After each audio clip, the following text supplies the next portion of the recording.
Smoke drifted through the dim lights of Murphy's bar on Trade Station 7. The smell of alien spices mixed with engine oil and recycled air. Dozens of beings from across the galaxy sat at worn metal tables, drinking and talking in hushed voices. Most were traders, smugglers, or off-duty soldiers looking for a quiet place to forget their troubles. In the darkest corner of the bar sat an old human man. His gray hair was cut short and neat. Deep scars ran down the left side of his face, starting near his eye and ending at his jaw. The marks looked like melted plastic, twisted and ugly. His name was Sam, and he had been sitting alone for 2 hours, slowly drinking cheap coffee. Sam wore simple clothes, a faded blue shirt and dark pants. Nothing fancy or military. He looked like any other retired worker trying to stretch his pension credits. The only hint of his past was how straight he sat in his chair, and how his eyes constantly watched the room's exits. 3 alien warriors walked through the bar's main door. They were Korthani, tall, insect-like beings with hard shells covering their bodies. Their armor was polished black metal decorated with red paint that showed their clan marks. Each carried weapons that hummed with energy. Other customers quickly moved out of their way. The largest Korthani was named Grix. He had fought in 12 battles and killed enemies with his bare claws. Scars covered his armor from old fights. He was known for his quick temper and pride in his warrior heritage. His 2 companions were younger but just as fierce. Vec was the smallest, still new to fighting. Tor was middle-aged and had served under Grix for 3 years. As they walked past Sam's table, Grix noticed the old human's scars. He stopped and stared. Then he started laughing, a harsh sound like metal scraping against stone. His friends joined in, their voices echoing through the suddenly quiet bar. "Look at this pathetic creature," Grix said loudly. His words were translated into Galactic Standard by his collar device. "What happened to your face, old man? Did you fall into a cooking fire?" Sam did not look up from his coffee cup. He had heard worse insults before. Much worse. He had learned long ago that some fights were not worth starting. "Just enjoying my drink," he said quietly. "No trouble wanted here." Grix moved closer to Sam's table. His claws clicked against the metal floor. "No trouble. Those scars look like dragon burns to me, but everyone knows humans are too weak to face real dragons. You probably got those running away like the cowards your entire species are." The bar fell completely silent. Even the music stopped playing. Sam could feel dozens of eyes watching him. Some customers started moving toward the exits. They knew trouble was coming. Sam finally looked up at Grix. His eyes were calm and steady like deep water. There was no anger or fear in them, only a quiet patience that came from seeing too much death. "You might be surprised what humans can do when we have to," Sam said softly. Grix's mandibles clicked in anger. In his culture, looking directly at a superior warrior without permission was an insult. This weak human was showing him no respect at all. "You dare speak back to me? I have killed creatures 10 times your size. I have fought in wars that would break your soft mind." Sam stood up slowly. Despite his age, he moved with smooth control. He was not as tall as Grix, but there was something about his presence that made the alien warrior step back slightly. "I'm sure you have," Sam said. He placed a few credits on the table to pay for his coffee. "But right now, all I want is to finish my drink and leave peacefully." Vec, the youngest Korthani, whispered to his leader. "Grix, maybe we should just let him go. He's just an old human. Silence." Grix roared. His hand moved to the energy blade at his side. "This insect dares to challenge my authority. I will show everyone what happens when lesser beings forget their place." Tor nodded in agreement. "The human needs to learn respect. We should teach him properly." Grix drew his weapon. The energy blade hummed to life, glowing bright blue in the dim bar. Other customers scrambled to get away from the confrontation. Tables and chairs scraped against the floor as people moved to safer spots. "I have killed dragons," Grix announced to the whole bar. "Real dragons. Not the tiny lizards humans call dangerous. I have stood in the flames of Draco 7 and emerged victorious. This scarred fool probably burned himself on a campfire." Sam's expression did not change. He had faced down creatures that would give Grix nightmares, but he felt no need to prove anything to these young warriors. Age had taught him that the strongest response was often no response at all. "If you insist on doing this," Sam said calmly, "then let's step outside. No need to destroy this nice man's bar." Grix laughed again. Afraid to fight in front of witnesses? Typical human cowardice. But before anyone could move, the bar's main door opened with a sharp hiss. Heavy boots rang against the metal floor in a steady rhythm. Every conversation stopped instantly. Even Grix turned to see who was entering. A man in a black and silver uniform walked into the bar. His clothes bore the insignia of the Imperial High Command, the Emperor's personal military force. 3 golden stars marked him as a commander. His name was Rex, and his reputation was known throughout the galaxy. He was one of the few beings trusted to speak directly with the Emperor himself. Commander Rex surveyed the scene with experienced eyes. He saw the drawn weapon, the tense positions, and the scared customers. Then his gaze fell on the old human standing calmly beside the corner table. When Rex saw Sam's face and the distinctive scars that marked it, his entire expression changed. Recognition hit him like a physical blow. His eyes widened with shock, then narrowed with something close to worship. Without hesitation, Commander Rex snapped to perfect military attention and delivered a salute so crisp and precise it could have been used in a training manual. The effect was immediate and devastating. Every person in the bar who understood military protocol knew they were witnessing something extraordinary. A commander of the Imperial Guard, one of the most elite positions in the known galaxy, was saluting this scarred old human with the kind of respect usually reserved for war legends and heroes of history. Grix's energy blade fell from his numb fingers and clattered on the floor.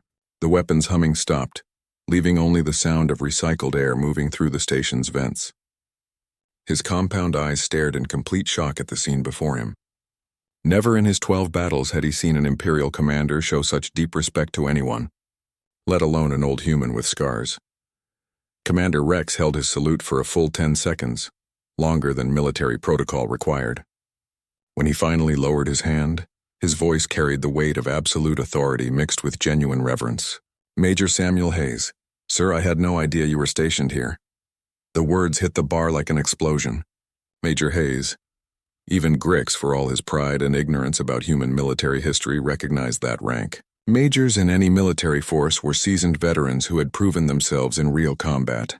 But this was clearly something much more significant than a simple rank. Sam returned the salute with the same precision, though his face showed embarrassment at the attention. "Just Sam these days, Commander Rex. I've been retired for 15 years now. No need for all the ceremony." Rex shook his head firmly. "With respect, sir, some honors are permanent. The Emperor himself still speaks of your service record. The entire High Command considers you a living legend." A murmur ran through the crowd. The Emperor's High Command was known throughout the galaxy for its strict standards and elite membership. For them to consider anyone a legend meant that person had accomplished something truly extraordinary.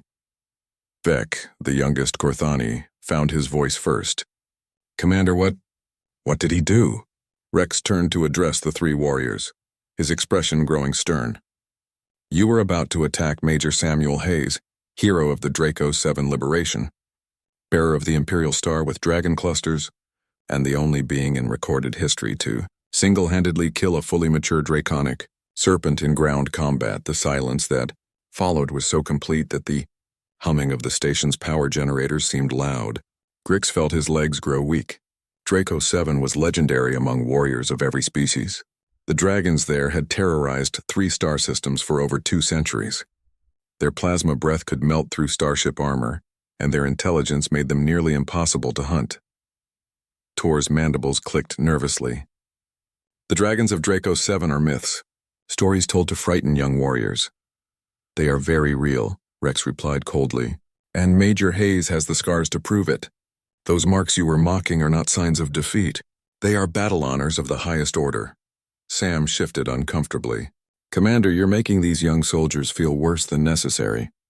"They didn't know." "They should have known better than to judge a warrior by his appearance," Rex responded. "But you're right, sir. Ignorance is not the same as malice." He turned back to the Corthani warriors. Major Hayes led the final assault on Draco 7 after a 3-year siege had failed to break the dragon's hold on the colony worlds. Conventional weapons were useless. Orbital bombardment only made the creatures angrier. Grix slowly picked up his fallen weapon but did not activate it. His hands shook slightly as he attached it to his belt. How many dragons did you fight?" Sam looked at him with patient understanding. Just one. But it was the largest anyone had ever seen. Over 200 meters long. It had already destroyed an entire armored division and 3 starships that tried to engage it directly. The crowd pressed closer, drawn by the story despite their fear of the Corthani warriors. Even the bar's owner, a gruff Centauri trader named Murphy, had emerged from behind the counter to listen. Rex continued the explanation. The dragon had nested in the colony's main power station. It was using the thermal energy to incubate its eggs. Every day it remained meant dozens more of those creatures would eventually hatch and spread across the sector. Why didn't they just destroy the power station? Feck asked. Because the station supplied energy to life support systems for 2 million colonists, Sam answered. Destroying it would have killed everyone we were trying to save. The dragon was intelligent enough to understand this. It had positioned itself where any heavy bombardment would cause a reactor breach. Tor clicked his claws thoughtfully. A tactical genius as well as a physical threat. Exactly, Rex agreed. Previous attempts to dislodge it had failed completely. The creature learned from each attack and adapted its defenses. It seemed impossible to remove without massive civilian casualties. Sam took a sip of his now-cold coffee and grimaced. The brass decided to try a ground assault. Small team, minimal equipment, surgical strike. The idea was to get inside the creature's reach where orbital support couldn't help, but where its size might work against it. How big was your team? Grix asked quietly. 12 specialists, best soldiers the Corps had available. Engineers, demolitions experts, plasma specialists. Each one had volunteered for what we all knew was likely a suicide mission. Sam's voice grew distant as he remembered faces that would never age. Good people. The kind of soldiers who sign up knowing they might not come home. Rex nodded solemnly. The mission records are still classified at the highest levels, but I can tell you that Major Hayes and his team penetrated deeper into the dragon's lair than any previous attempt. What happened to the others? Vec whispered. Sam was quiet for a long moment. The scars on his face seemed to stand out more prominently in the bar's dim lighting. The dragon was smarter than we expected. It had mapped every tunnel and passage in that power station. It knew exactly where we were at all times, and it used that knowledge against us. It picked them off one by one, Rex added softly, using hit-and-run tactics, environmental advantages, and psychological warfare. By the time Major Hayes reached the central chamber where the creature had made its nest, he was completely alone. The weight of that statement settled over the crowd like a heavy blanket, alone against a creature that had defeated armies, alone in the darkness with nothing but personal weapons and determination. Grix felt shame burning in his chest like acid. He had mocked this human for scars that represented more courage than he had ever shown in all his battles combined. Major Hayes, I don't know what to say. You don't need to say anything, Sam replied gently. You couldn't have known. And honestly, most of the time I prefer that people don't know. It makes for quieter dinners. Commander Rex smiled at that. Sir, you've earned the right to tell that story whenever you choose. What you did on Draco 7 saved millions of lives and broke a siege that conventional forces couldn't end. I did what needed doing, Sam said simply. Nothing more, nothing less, but Rex shook his head. With respect, sir, what you did went far beyond duty. You faced down a creature of nightmare and legend alone, with nothing but standard equipment and human determination. The tactical reports still don't fully explain how you managed it.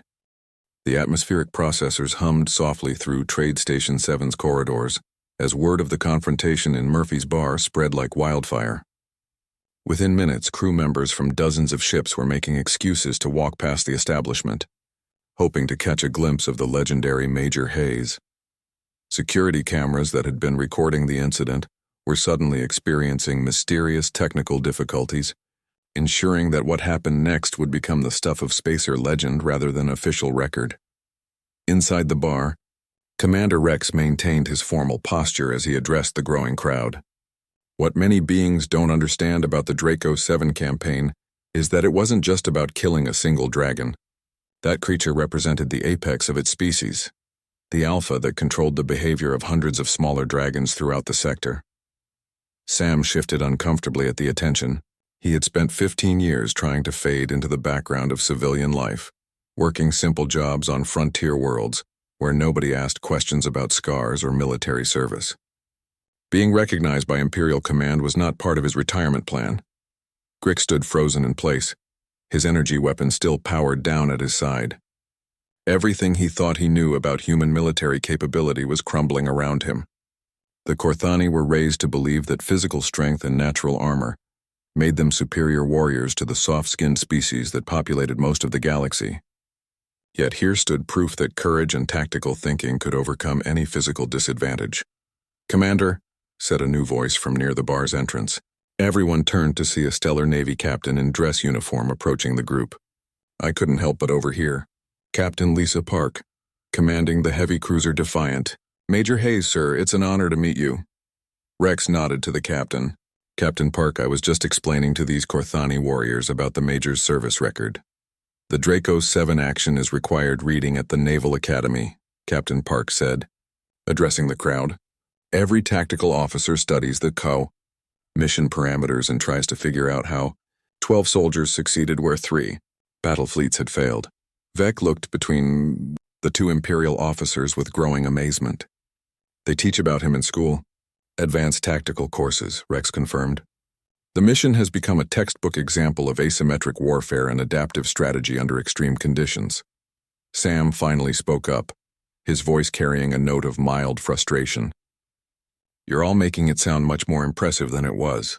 I had good equipment, excellent intelligence, and more luck than any soldier deserves." "Luck?" Captain Park raised an eyebrow.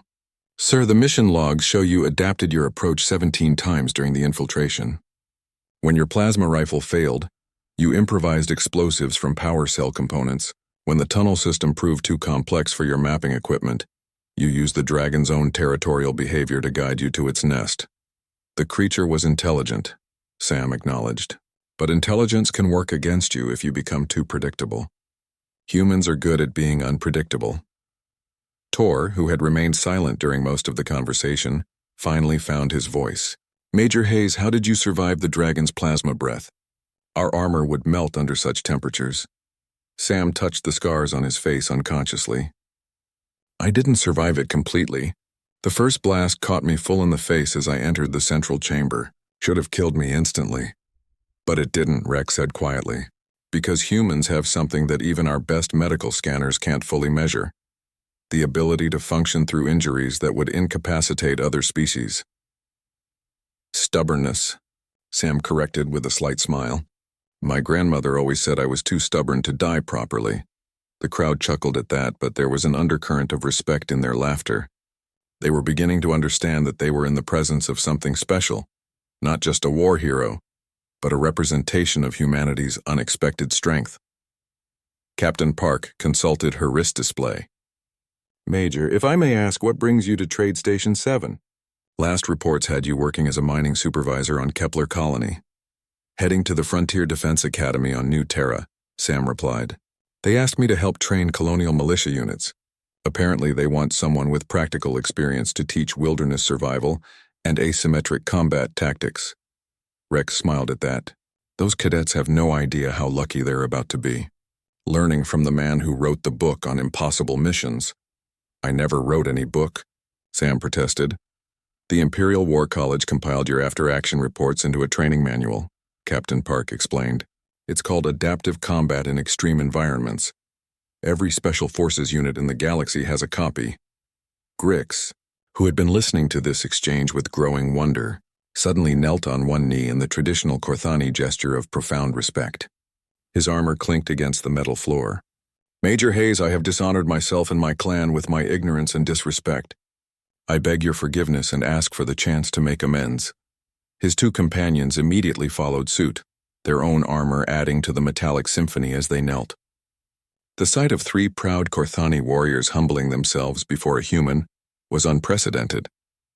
Other customers began recording the moment on their personal devices, knowing it would become part of spacer folklore. Sam looked down at the kneeling warriors with genuine compassion. "Stand up, all of you. You did nothing that requires forgiveness. You were protecting what you thought was your people's honor. That's admirable when it's properly directed." As the 3 Korthani rose, Sam extended his hand to Grix. "Besides, everyone makes assumptions based on appearances. The trick is learning to look deeper." Grix grasped the offered hand with both of his clawed appendages, his posture showing deep shame.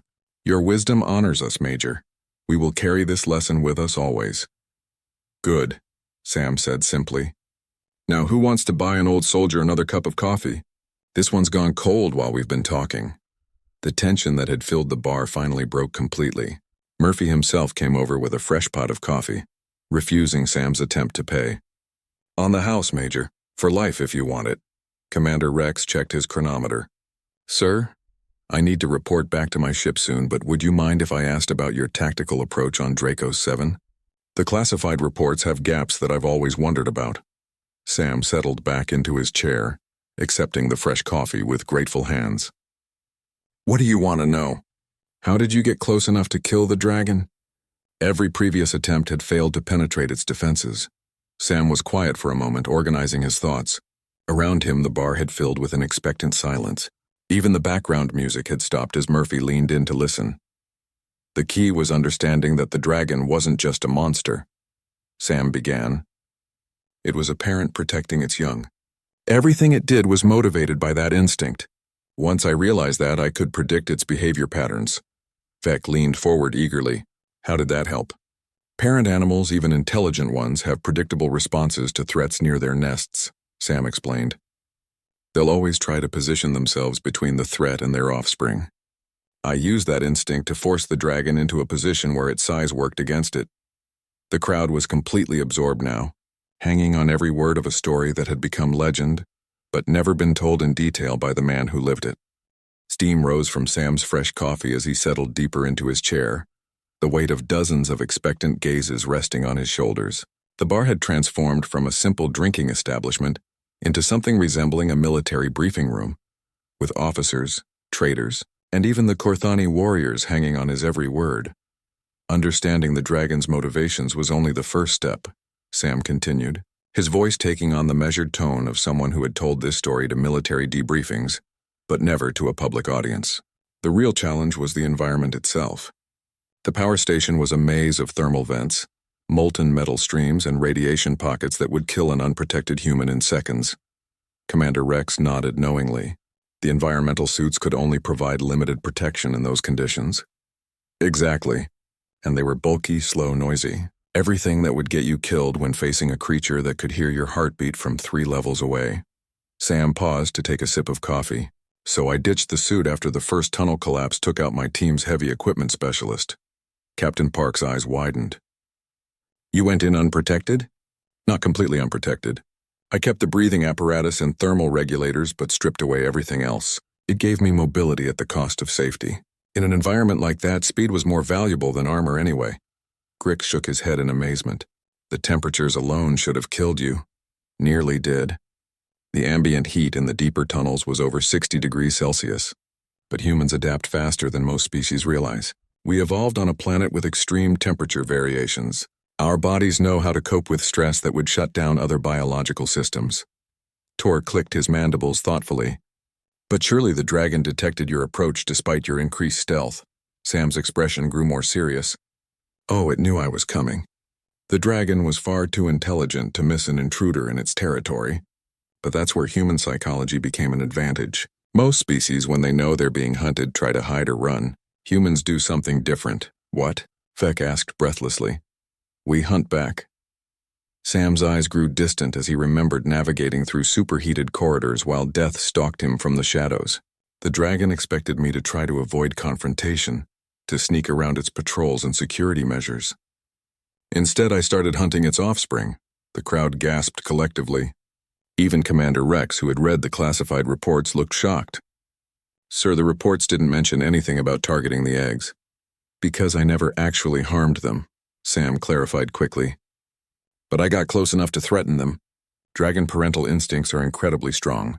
When the alpha sensed danger to its young, it had to respond personally. It couldn't risk sending smaller dragons to investigate because it couldn't be sure they would protect the eggs properly. Captain Park began to understand. You forced it to come to you instead of the other way around. On ground of my choosing, in a chamber where its size would limit its maneuverability. Sam's tactical mind was fully engaged now, explaining the chess match that had played out in the depths of a power station. The dragon was over 200 meters long, but the nesting chamber was only 50 meters across. It couldn't bring its full reach and power to bear in such a confined space. Murphy, who had been listening from behind the bar, spoke up for the first time. But it still had that plasma breath weapon. How do you fight something that can melt steel? Sam touched his scars again, the twisted flesh standing out starkly in the bar's lighting. You don't fight the breath weapon. You accept that you're going to get hit and plan accordingly. Grix's compound eyes fixed on the scars with new understanding. You let it burn you. The first blast caught me as I entered the chamber. Full power, direct hit to the face and upper torso. Should have been instantly fatal. Sam's voice was matter-of-fact, as if discussing routine equipment maintenance rather than surviving what should have been a death sentence. But dragon plasma has an interesting property. It's designed to kill quickly and efficiently. The initial burst is incredibly hot but brief. If you can survive the first 3 seconds, your chances improve dramatically. Commander Rex leaned forward. How did you survive those 3 seconds? Pain tolerance and human stubbornness, plus a lot of luck. Sam smiled grimly. The blast destroyed my primary weapon and most of my equipment, but it also blinded the dragon temporarily. Its own plasma breath filled the chamber with superheated steam and ionized particles. For about 30 seconds, neither of us could see anything. What did you do? Tor asked. I moved, fast as I could despite the burns. Got inside the dragon's reach where it couldn't bring its breath weapon to bear without risking its own eggs. Sam's eyes took on the focused intensity of someone reliving a life-or-death moment. Dragons are incredibly powerful, but they're also careful parents. It couldn't risk area effect attacks with its offspring so close. Vec was practically vibrating with excitement. How did you kill it? With this. Sam reached into his jacket and pulled out a worn metal cylinder about the size of a large flashlight. It looked unremarkable. Just another piece of standard military equipment. Thermic lance, designed for cutting through starship hulls during boarding actions. Captain Park examined the device with professional interest. Standard core equipment. But dragon scales are supposed to be impervious to most cutting tools. They are, but scales have joints and soft spots, just like armor plating. You just have to get close enough to find them. Sam accepted the lance back and returned it to his jacket. The trick was getting to the base of the skull where the spine connects to the brainstem. One precise thrust through the joint between the skull plates. At point-blank range, Rex added quietly, while the creature was trying to kill you. It was trying to pin me against the wall with its claws while positioning for another plasma blast. But its size worked against it in the confined space. It couldn't maneuver properly. Sam's voice carried the calm detachment of someone who had faced death and emerged victorious through skill rather than luck. The lance punched through the scale joint and penetrated about 6 inches into the brain tissue. Death was immediate. The silence that followed was profound. Every person in the bar was trying to imagine facing down a creature of legend, armed with nothing but personal weapons and human determination. Finally, Murphy broke the silence. What happened after? I sat down and waited for the rescue teams to find me. Took them 4 hours to navigate the tunnel system. By then, the thermal burns had gone into shock and I wasn't thinking very clearly. Sam shrugged as if it were a minor detail. Spent 3 months in military hospitals getting reconstructive surgery on my face. Grix spoke slowly, his voice filled with awe. And the dragon's body? Still there, as far as I know. Too big to move through the tunnels, and the colonists decided to leave it as a monument. Last I heard, they'd turned the chamber into a memorial site. Sam finished his coffee and checked his chronometer. The eggs were relocated to a nature preserve where they could hatch safely under controlled conditions. Commander Rex stood and straightened his uniform. Sir, it's been an honor hearing the story from you personally. The written reports don't capture the tactical brilliance of using the dragon's own instincts against it. Every enemy has weaknesses, Sam replied simply. The key is recognizing them before they recognize yours. News traveled fast through Trade Station 7's communication networks. Within an hour of the confrontation in Murphy's bar, every ship captain, station administrator, and security officer knew that Major Samuel Hayes was aboard their facility. The man who had become a living legend was sitting in a civilian bar, drinking coffee and answering questions like any other retired soldier. Station Commander Williams arrived at the bar 30 minutes after receiving the report. She was a stern woman who had served in the Outer Rim conflicts and understood the significance of having such a distinguished veteran on her station. Her security detail remained outside while she entered the now crowded establishment. Major Hayes, she said, approaching Sam's table with proper military bearing. Commander Sarah Williams, Station 7 Command. Sir, It would be an honor to provide you with better accommodations during your layover. Sam looked up from his conversation with the Korthani warriors, who had remained at his table to hear more stories. Thank you, Commander, but I'm comfortable here. Murphy makes excellent coffee and the company is good. Grick straightened in his chair. Commander Williams, we were just learning about human tactical adaptability. Major Hayes was explaining how your species approaches impossible situations. By making them possible, Sam said simply, humans have a talent for looking at problems from angles that other species miss. We're not the strongest or fastest or smartest, but we're very good at finding solutions that nobody else considered. Vec leaned forward eagerly. Can you give us another example? Sam thought for a moment, then smiled. How about the siege of Kepler Station? That was before Draco 7 early in my career. Commander Williams pulled up a chair, clearly intending to stay for the story. I've heard of that action. Textbook example of defensive strategy. Actually, it was a textbook example of how textbook strategies don't always work, Sam corrected. Kepler Station was a mining facility built inside an asteroid. When the Raider Alliance attacked, we had 1,500 civilians and maybe 50 security personnel against 3,000 heavily armed pirates. Captain Park, who had remained to hear more stories, whistled softly. Those odds sound impossible. They were using conventional tactics. The station's weapons were designed for asteroid mining, not ship-to-ship combat.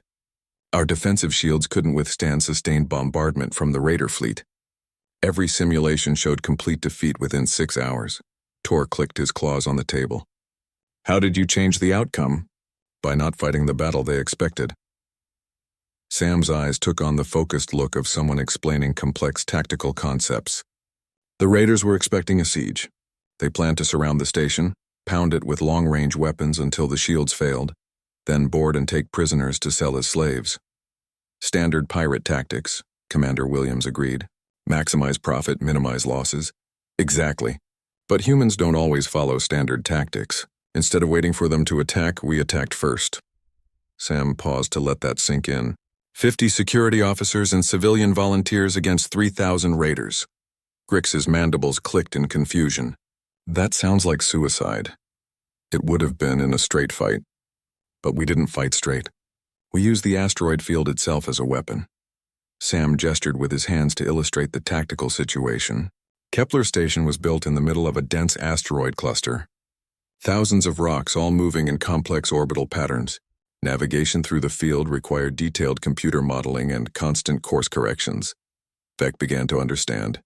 You disrupted their navigation. Better than that. We changed the orbital mechanics of the entire field. Sam's smile grew wider. Those mining lasers weren't just tools. They were precision instruments capable of altering asteroid trajectories. We spent 4 hours before the attack calculating new orbital paths for strategic rocks. Captain Park's eyes widened as she grasped the implications. You turned the asteroid field into a weapons system. A very large, very slow weapons system. But the Raiders didn't expect it. They entered the field using standard navigation protocols, following what their computers told them were safe corridors. Sam's expression grew more serious. Then we triggered the orbital changes we'd calculated. Suddenly, every safe corridor became a collision course. Commander Williams shook her head in amazement. The timing must have been incredibly precise. It was. We had one chance to get it right. If we miscalculated, the asteroids would miss the Raider ships completely, and we'd have wasted our only advantage. Sam took another sip of coffee. But humans are good at precision work when lives are on the line. Tor was struggling to comprehend the scale of the operation. How many ships did you destroy? 7 out of 12 in the first wave. The others tried to retreat, but they were trapped in the field with asteroids moving in unpredictable patterns all around them. Sam's voice carried no pride, only the factual tone of someone reporting mission results. 2 more ships were destroyed trying to navigate out. The remaining 3 surrendered rather than risk collision. Incredible, Grix breathed. You defeated a superior force without firing a single shot. We fired plenty of shots, just not at enemy ships, Sam shrugged. The principle is the same as Draco 7. Use the environment as an ally instead of fighting against it. Murphy refilled Sam's coffee cup without being asked. Major, how do you come up with ideas like that? Most people would never think of moving asteroids as a battle tactic. Human brains are wired differently than most species, Sam explained. We evolved as persistence hunters on a planet with extreme environmental challenges. Our ancestors survived by outthinking threats rather than overpowering them. That instinct still drives how we approach problems. A new voice joined the conversation as Dr. Elena Vasquez, the station's chief medical officer, approached the table. Major Hayes, I've been reviewing the medical reports from your Draco 7 injuries. The survival rate for direct dragon plasma exposure is supposed to be 0. Sam looked at her curiously. Doctor, those records should be classified. They are. But I have appropriate clearance and I'm researching human physiological adaptation under extreme stress. Dr. Vasquez pulled up a chair. Your case is unprecedented. The tissue damage you sustained should have been fatal within minutes. Human biology is more resilient than most medical databases suggest, Sam replied. We're designed to function through injuries that would incapacitate other species. But the plasma burns covered 30% of your body surface. The pain alone should have caused immediate shock and unconsciousness. Dr. Vasquez consulted her medical pad. Instead, you remained functional for another 40 minutes while completing your mission. Vec looked between Sam and the doctor with growing wonder. Is this normal for humans? More normal than you might think, Dr. Vasquez answered. Human pain tolerance and shock resistance are remarkable. But Major Hayes represents the extreme end of that spectrum. It's not about pain tolerance, Sam corrected gently. It's about focus. When people depend on you to complete a mission, you find ways to keep going despite whatever your body is telling you. Commander Williams nodded in understanding. The will to accomplish the mission overrides personal concerns. Plus adrenaline, Sam added with a slight smile. Adrenaline is humanity's secret weapon. It lets us ignore injuries, fatigue, and fear long enough to do what needs to be done. Captain Park checked her chronometer. Major, I need to return to my ship soon, but I wanted to ask about your current assignment. The Frontier Defense Academy is lucky to have you. I'm looking forward to it, teaching young officers how to think creatively about tactical problems. Sam's expression grew more serious. The frontier worlds face unique challenges. Pirates, hostile wildlife, environmental hazards. Standard military doctrine doesn't always apply. What will you teach them? Grix asked. The same thing I've been demonstrating today. How to turn disadvantages into advantages. How to use intelligence and creativity to overcome superior force. Sam looked around the table at the mixed group of aliens and humans who had gathered to hear his stories. Most importantly, how to never give up even when the situation seems impossible. The atmosphere in Murphy's bar had completely transformed over the past 3 hours. What had begun as a potential violent confrontation had become an impromptu gathering of military personnel, station crew, and civilians from across the galaxy. Word had spread through the station's communication networks, and people were arriving just to catch a glimpse of the legendary Major Hayes. Sam checked his chronometer and realized his transport to the Frontier Defense Academy would be departing in 2 hours. He had originally planned to spend his layover quietly reading in his temporary quarters, but this unexpected reunion with his military past had been oddly therapeutic. For years he had avoided talking about his service record, preferring the anonymity of civilian life. Tonight had reminded him why those experiences mattered. Major, said Commander Williams, before you leave, would you mind if I asked about your teaching philosophy? The Academy cadets you'll be training will face situations similar to what you've described. Sam considered the question carefully. The most important thing I can teach them is that impossible is just another word for difficult. Every problem has a solution, even if it's not obvious at first glance. Grix, who had remained at Sam's table throughout the evening, spoke up. Major Hayes, you have taught us something valuable tonight. We judged you by your appearance and nearly made a terrible mistake.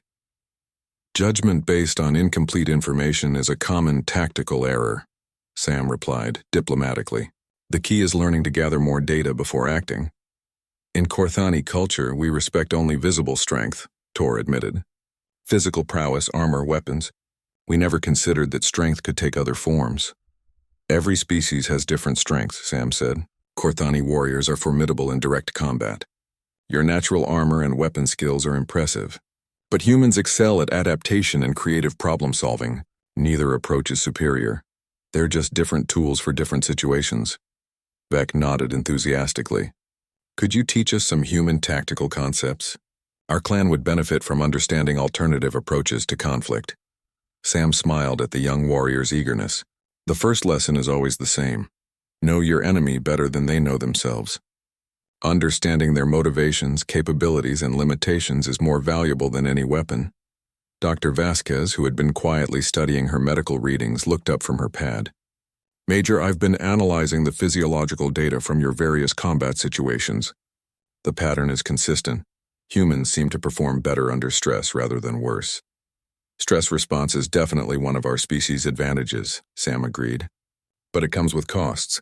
The adrenaline that lets us function through injuries also damages our bodies over time. Most human soldiers retire earlier than other species because of cumulative stress damage. Captain Park, who was preparing to return to her ship, stood and offered Sam a formal salute. Sir, it's been an honor hearing your stories tonight. My crew would be proud to serve alongside someone of your caliber. Sam returned the salute with practiced precision. Captain, the honor has been mine. Your questions helped me remember why I chose military service in the first place. Commander Rex, who had remained largely silent during the latter part of the evening, finally spoke up. Major Hayes, before you leave for the Academy, the Imperial High Command would like to extend an invitation. The Emperor is hosting a ceremony next month to honor veterans of the Dracos campaign. Your presence would mean a great deal to the other survivors. Sam was quiet for a long moment, considering the offer. How many survivors are there? 12, including yourself. The mission teams from the preliminary operations, plus the support personnel who made the final assault possible. Rex's voice carried deep respect. Many of them have never had the chance to meet the man whose actions made their sacrifices meaningful. I'll think about it, Sam said finally. 15 years is a long time to stay away from that part of my life. The invitation is open-ended, sir. When you're ready. Murphy approached the table carrying a small wooden box. Major Hayes, this is for you. Something to remember tonight. Sam opened the box to find a metal plaque engraved with simple words. Samuel Hayes, Dragon Slayer, Murphy's Bar, Trade Station 7. Below the text was an etching of the dragon constellation that marked the Draco system. Murphy, this is very thoughtful, but I can't accept. You can and you will, Murphy interrupted firmly. Tonight, you reminded everyone in this bar that heroes don't always look like what we expect. That's worth remembering. Grick stood and addressed the crowd that had gathered. I want to make a formal statement before Major Hayes departs. His voice carried clearly through the bar. Tonight, 3 Korthani warriors learned the difference between strength and honor. We judged a great man by his scars and nearly dishonored ourselves through ignorance. His 2 companions stood as well, forming a line of alien warriors facing the seated human. Major Samuel Hayes, Grix continued. We ask permission to tell this story among our people. The lesson you taught us tonight could prevent future conflicts born of misunderstanding. Sam looked at the 3 young warriors with genuine affection. You have my permission to tell whatever version of tonight's events you think will be most useful. But remember, the goal isn't to make humans seem superior to other species. It's to help everyone understand that we all have different strengths worth respecting. Understood, sir, Vec replied. We will emphasize the importance of looking beyond surface appearances. Dr. Vasquez closed her medical pad and stood. Major, would you be willing to participate in a research study on human stress adaptation? Your physiological responses could help us better treat combat injuries across multiple species. Send the details to the Academy. If it helps save lives, I'm interested. Sam gathered his few possessions and prepared to leave. But right now, I need to catch my transport. Commander Williams stood and called the bar to attention. All military personnel, attention. Every soldier in the bar snapped to perfect posture as Sam walked toward the exit. The sight of officers from a dozen different species, standing in unified respect for a single human, was unprecedented in the station's history. Sam paused at the door and turned back to address the crowd one final time. Thank you all for tonight. But remember, I'm not special because I killed a dragon or survived impossible odds. I'm special because I had good people depending on me to succeed. That's what made the difference. He looked specifically at the 3 Korthani warriors. Take care of each other out there. And remember, the strongest warriors are often the ones who choose not to fight. As Sam walked out into the station's corridors, the bar remained silent for several minutes. Finally, Murphy broke the quiet by turning up the background music and returning to his duties behind the counter. But the conversations that resumed were different from before. Humans and aliens who had never spoken to each other began comparing military experiences and tactical philosophies. Barriers that had existed for years started breaking down as people realized they had more in common than they had previously understood. Grix and his companions remained at their table, planning how they would share tonight's lessons with their clan leaders. The story of the scarred human who turned out to be a legendary hero would become part of Korthani oral tradition, passed down through generations as a reminder that true strength takes many forms. Commander Rex submitted his report to Imperial High Command with a personal note, recommending that Major Hayes's teaching methods be studied and adapted for military academies throughout the Empire. The techniques that had made him an exceptional soldier could potentially benefit thousands of future officers. And somewhere in the depths of space, a transport ship carried an aging veteran toward his new assignment, where young cadets would soon learn that the most important battles are often won not through superior firepower, but through superior thinking, unbreakable determination, and the willingness to never give up, even when victory seems impossible. The legend of Major Samuel Hayes would continue to grow, but the man himself preferred to focus on the future rather than the past, teaching others how to face their own impossible situations with the same quiet courage that had made him a hero among the stars.